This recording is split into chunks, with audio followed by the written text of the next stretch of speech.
Hello CHR, votre chroniqueur. Alors ça y est, je viens de voir le dernier film de Mathieu Turi, qui n'est autre que Gueule Noire. Avant d'aller plus loin, n'oublie pas, petit pouce vers le haut, pense à la petite cloche. Si tu aimes, partage. Let's go. Les mines, c'est difficile, mais vous aurez 18 mois renouvelables de travail. Regardez-le, le petit nouveau. Alors, c'est lui notre arabe? Tu sais comment on nous appelle, nous les mineurs? Non. Les gueules noires. Parce qu'une fois en bas, italien, espagnol, français ou arabe, on a tous la même couleur. C'est du charbon. Mauvaise nouvelle, tu fais descendre un touriste. Il est déjà descendu? À ton avis? Professeur, vous avez atteint les 1000 mètres? J'espère y trouver quoi? Un trésor?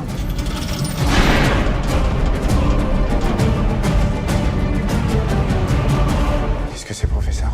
Selon la légende, Il y a quelque chose de vivant là-dedans. On est tombé sur un truc qui nous dépasse, lui.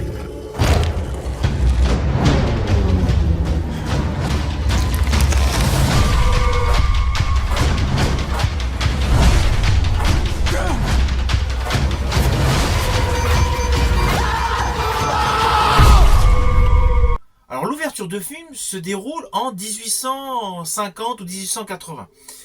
Immédiatement, il y a un plan séquence sur un oiseau. Ce qu'il faut savoir, c'est que les oiseaux, les pigeons, étaient mis donc dans des cages afin de prévenir s'il y avait une fuite de gaz, le grisou, le fameux grisou. C'est pour ça donc qu'il y avait ces pigeons donc en cage, dans les galeries. Ainsi, on découvre des mineurs avec une rudesse de la vie. Et ce qui rajoute un moment d'émotion fort, c'est qu'ils se mettent à chanter collectivement pendant leur dur labeur.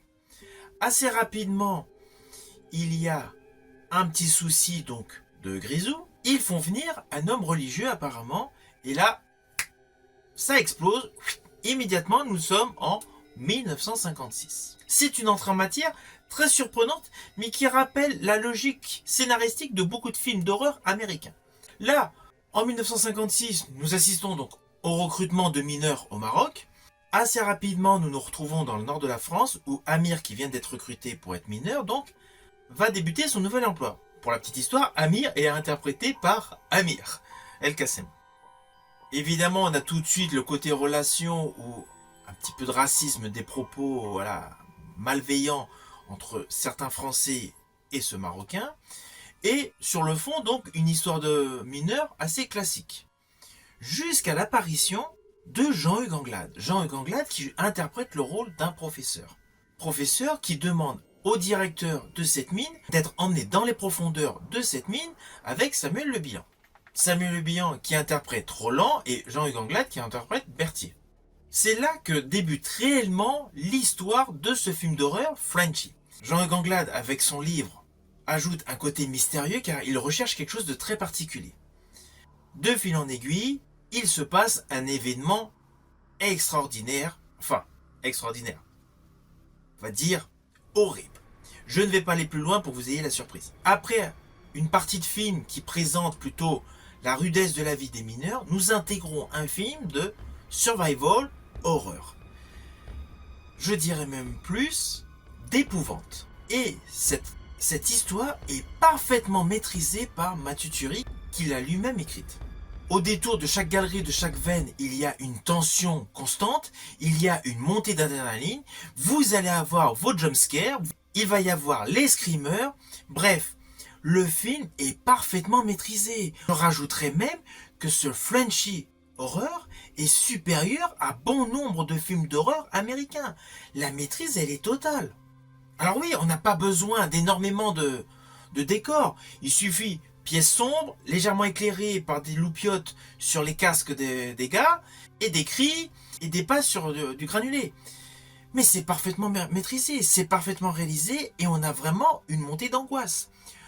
À chaque bruit dans ce souterrain, on se met à avoir la trouille. Surtout à partir du moment où il y a certains événements qui se produisent. Événements qui sont agrémentés d'effets spéciaux de qualité, mais surtout de maquillage de qualité. On ne reconnaîtrait pas Jean-Hugues Anglade et Samuel Le Bihan, on pourrait penser qu'il s'agit d'une production américaine. La composition des acteurs, avec la photographie, la mise en scène, les dialogues, le scénario. Bref, l'ensemble de toutes ces composantes est en parfaite alchimie. Et ça donne un réel film d'horreur. Un film d'horreur sur fond historique, sur la vie dure des mineurs. Alors, il est vrai qu'au casting, il y a de très bons interprètes. Je pense notamment à Samuel Le Bihan, qu'on a pu voir jadis dans Le Pacte des loups.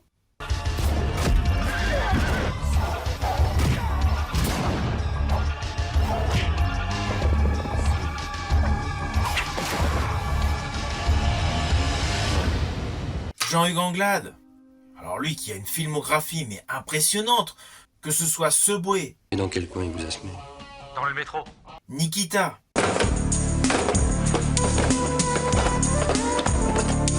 Excusez-moi, vous êtes pressé là? Je suis quand même un peu gêné, d'habitude c'est moi qui invite à dîner, alors vous m'avez complètement troublé là. La Reine Margot.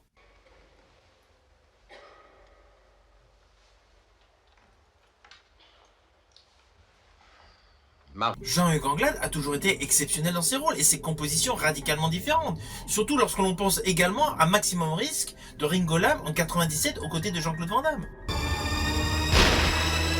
Et là, son rôle de professeur qui a passé 27 ans à faire des recherches lui colle mais parfaitement, ça lui colle comme un gant. Tout comme Samuel Le Bihan interprétant Roland, il est criant de vérité. Lorsqu'on le voit dans la mine, on a l'impression qu'il a fait ça toute sa vie. Il a la rudesse de la vie qui est marquée sur son visage, dans son expression, dans sa gestuelle, dans sa manière d'interagir. Alors oui, la mise en scène y est pour beaucoup, mais un bon metteur en scène est obligé d'avoir de bons acteurs pour faire un bon film. Et là, c'est le cas. Mais de toute manière, le talent de Mathieu Turi était prévisible. Il avait déjà fait un excellent film, Hostile, en 2017. You think you've hit the ground, but you've just started to fall. And in the end, you only have one choice. Rise or die. Suivi de Méandre en 2020.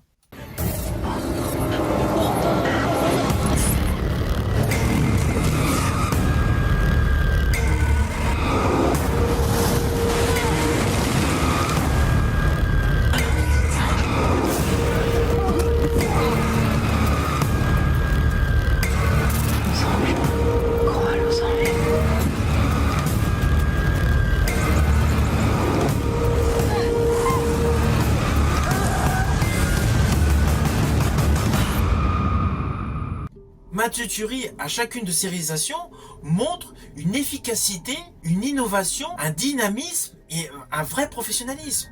Selon moi, Mathieu Turi fait partie de ces réalisateurs qui ont largement de l'avenir dans le cinéma français. Surtout que ces réalisations rivalisent avec les productions américaines. Et malheureusement, dans le registre du film à suspense, film d'épouvante, film d'horreur, la France n'a pas légion de réalisateurs dans ce domaine. Mathieu Turi fait partie de ces réalisateurs qui apportent une plus-value au cinéma français.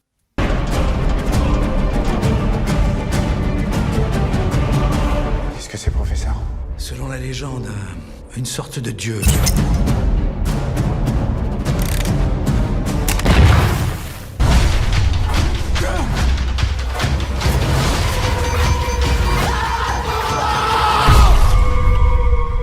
Alors au final, le film Les Gueules Noires est un très bon film d'horreur.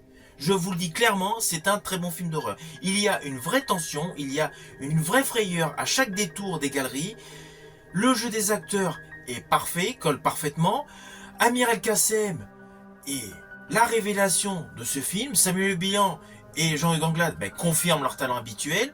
Et le final est en parfaite adéquation avec la logique. Néanmoins, vu qu'on nous précise qu'il y a plusieurs tombeaux de la sorte dans le monde, ça sera intéressant que Mathieu Turi s'intéresse à faire une suite. Enfin bon. En tout cas, je vous conseille d'aller le voir. C'est un très bon film. Il vous permettra de passer un très bon moment de suspense, d'épouvante, de frisson et de frayeur. C'est un très bon film d'horreur français que vous pouvez voir dans les salles obscures.